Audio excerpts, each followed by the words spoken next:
Assalamualaikum warahmatullahi wabarakatuh.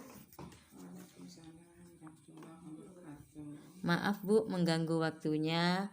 Kami dari CGP Angkatan 6 ingin mewawancarai sekaligus berbincang dengan Ibu, berbincang santai. Juga kami ingin belajar bagaimana penyelesaian permasalahan sebagai pemimpin pembelajaran dengan dilema etika. Selama ini bagaimana Ibu dapat mengidentifikasi kasus-kasus yang merupakan dilema etika atau bujukan moral? Baik, terima kasih Ibu-Ibu CGP. Ini Ibu Tri dari SMP 2 ya, Ibu Tri Meatul Fajaria dan Ibu Sinarsi dari SMA 1, juga Ibu Retna Yunita dari TK Mawana. Baik Ibu tadi tanya masalah identifikasi kasus, apakah itu masuk bujukan moral atau dilema etika. Kalau yang saya tahu itu kalau bujukan moral itu antara benar versus salah. Kemudian kalau dilema etika itu antara benar dan benar. Nah, kalau bujukan moral mungkin kita memilih yang benar, tak mungkin memilih salah. Nah, sekarang yang benar melawan benar ini yang butuh penyelesaian yang ekstra berpikir. Contohnya begini Bu, saya pernah ada kasus di sekolah saya itu, di kelompok B3, suatu hari gurunya tidak bisa masuk, otomatis tidak ada guru di kelompok B3 itu. Akhirnya murid yang ada di kelompok B3 itu saya titipkan ke kelompok B2. Jadi saya gabung dengan kelompok B2. Besoknya ternyata salah satu anak yang saya titipkan tadi, yang kelas B, kelompok B3, itu tidak mau pindah ke B3 lagi. Dia mau tetap di kelompok B2. Anak itu menangis, kalau tidak di B2, aku tidak mau sekolah. Nah, itu kasusnya. Nah. Selama ini bagaimana Ibu menjalankan pengambilan keputusan di sekolah Ibu, terutama untuk kasus-kasus yang tadi? Nah, jadi ini kan sebetulnya sulit bagi saya Bu untuk memilih. Kalau anak itu tidak dipindah, dia tidak sekolah. Tapi kalau dipindah, otomatis dia tidak di kelas yang lama, kan begitu. Dan saya juga gurunya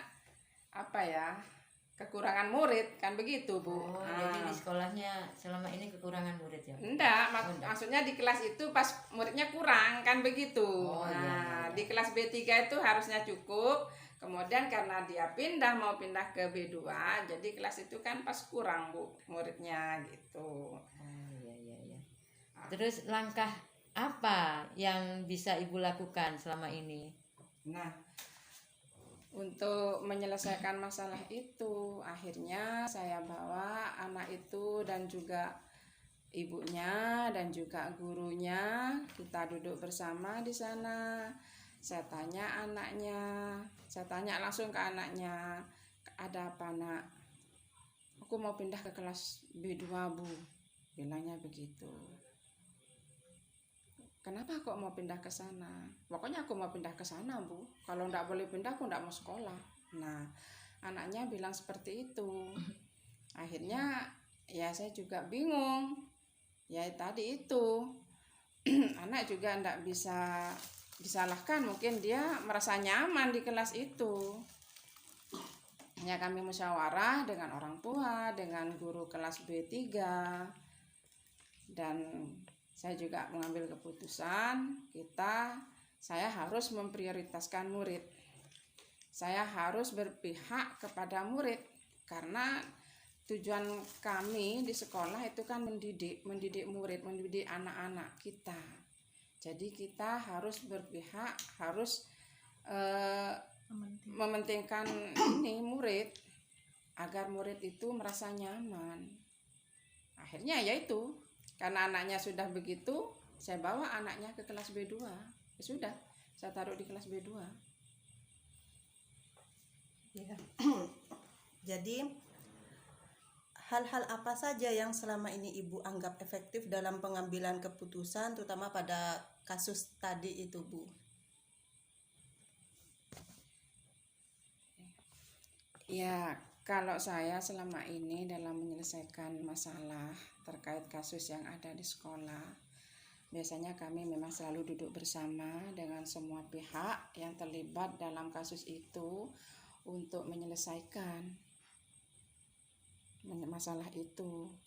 Artinya dengan orang-orang yang terlibat di dalam masalah itu, kita duduk bersama, kita musyawarahkan, kita cari jalan keluar terbaik yang sekiranya sama-sama merasa enak, merasa nyaman begitu. Iya, baik Bu. Terus dari keputusan yang Ibu pikir itu Bu, yang sudah Ibu temukan, kira-kira tantangan dalam pengambilan keputusan yang Ibu temui, khususnya tadi pada kasus tadi itu Bu, apa yang Ibu alami di situ? Ya, pertama tantangannya otomatis saya tidak enak dengan gurunya yang kelompok B3, Bu. Artinya wali kelas yang lama. Nah, karena di situ pertama muridnya kan berkurang. Kalau di Dapodi kan sudah jelas kan di situ kalau murid-murid berkurang bagaimana. Terus yang kedua, beliaunya itu sudah senior dan sepuh. Saya kan juga tidak enak. Namun ya itu tadi, kita harus mementingkan anak. Tuh. Ya Bu. Terus Ibu sebagai kepala sekolah, apakah Ibu memiliki sebuah tata kelola atau jadwal tertentu gitu Bu dalam untuk menyelesaikan kasus dilema etika? Apakah Ibu mungkin apakah langsung menyelesaikan di tempat atau memiliki sebuah jadwal untuk menyelesaikannya? Kira-kira bentuk atau prosedur seperti apa yang Ibu jalankan? Kita melihat masalahnya dulu, Bu. Artinya apakah permasalahan itu butuh penyelesaian segera atau masih ada waktu untuk kita bicarakan lebih lanjut. Nah, seperti kasus tadi kan harus segera diselesaikan. Kalau tidak segera diselesaikan, anak itu kan tidak mau sekolah dan anak itu minta pulang. Iya, betul. Nah, jadi ya itu langsung diselesaikan saat itu. Tapi misalnya masalahnya itu masih bisa diselesaikan. Misalnya lah ada permasalahan masih jangka panjang. Terkait misal seperti kemarin ada pentas seni, nah pasti di situ ada permasalahan juga lah di dalamnya, tapi kan masih ada waktu kita untuk musyawarah dengan semua pihak-pihak yang terlibat gitu. Jadi kalau ada kalanya kita harus dituntut untuk menyelesaikan segera, tapi ada kalanya kita juga dijadwalkan untuk rapat, untuk mengadakan pertemuan, untuk agar tercapai suatu kesepakatan sehingga didapati penyelesaian yang sebaik-baiknya. Iya, betul. Iya. Kira-kira dalam penyelesaian kasus tersebut, adakah seseorang atau faktor-faktor yang selama ini mempermudah atau membantu Ibu dalam pengambilan keputusan kasus dilema etika ini, Bu? Alhamdulillah, teman-teman saya di sekolah ini bisa diajak kerjasama dan selalu mendukung keputusan-keputusan yang saya ambil, terutama keputusan yang berpihak kepada murid. Jadi teman-teman itu selalu siap waktu dan bersedia apabila diajak musyawarah, dan juga pihak-pihak yang terlibat dalam permasalahan itu juga bisa kita ajak untuk duduk bersama dan sama-sama saling mendukung. Alhamdulillah itu masih bisa dilakukan di sekolah kami. Jadi semua permasalahan itu bisa terselesaikan dengan baik. Baik Ibu, terima kasih. Dari semua hal yang telah Ibu sampaikan, dari penyelesaian atau pengambilan keputusan yang telah Ibu ambil tadi, pembelajaran apa yang kira-kira dapat Ibu petik dari pengalaman dalam Ibu mengambil keputusan dilema etika tersebut? Ya, ternyata menyelesaikan masalah dalam dilema etika ini tidaklah mudah.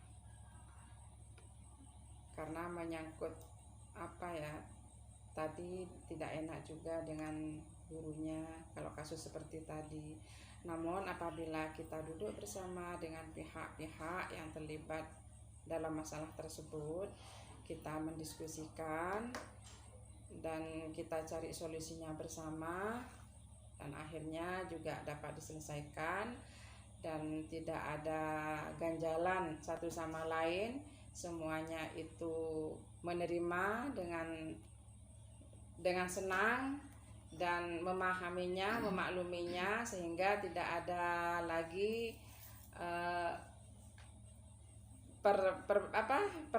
pertentangan lagi, dan itu sudah selesai dengan baik.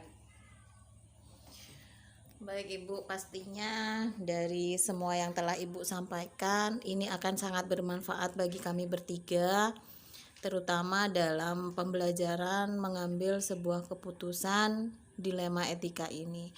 Terima kasih Ibu atas waktunya. Ya, terima kasih Bu, maaf sudah mengganggu. Ya.